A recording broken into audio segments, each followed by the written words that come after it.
दोस्तों नमस्कार, मैं रमनीक वेग आपके समक्ष हूँ इस समय। और दोस्तों, आज मैं कैंसर के लिए जो भोजन चिकित्सा है उसकी यहाँ चर्चा करने वाला हूँ। दोस्तों, मेरे को भी कैंसर 3 बार हुआ था और प्राणायाम और भोजन चिकित्सा ने इसको ठीक करने में बहुत मदद करी मेरी। तो दोस्तों, यहाँ मैं जिस पदार्थ की बात करने वाला हूँ उसको कहते हैं ब्लैक सीड या कलौंजी।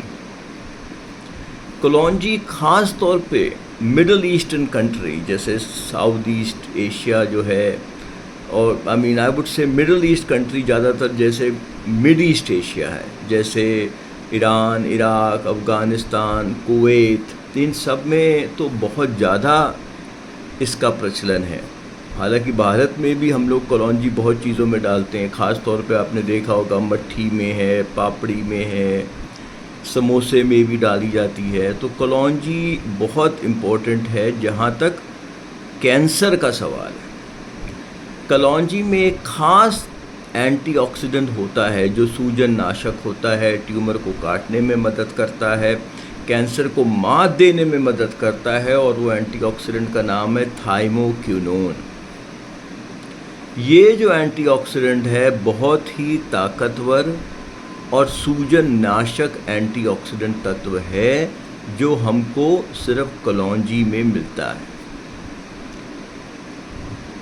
ये जो एंटीऑक्सीडेंट कैंसर को मात देने में ख़ास तौर पे बहुत मदद कर सकता है आपकी। दोस्तों, कलौंजी को हर रूप में लेने की कोशिश कीजिए। जैसे कि उदाहरण देता हूँ, जैसे अगर जौ की रोटी बनाई, देखिए पहली बात तो ये समझिए कि कैंसर के लिए गेहूं की रोटी ठीक नहीं है, क्योंकि उसका ग्लाइसीमिक इंडेक्स, ग्लाइसीमिक लोड बहुत ज़्यादा है। तो सपोज़ आपने जौ की रोटी बनाई तो उसमें कलौंजी आटे में ही मिक्स कर दीजिए, तो कलौंजी युक्त जौ की रोटी बन गई।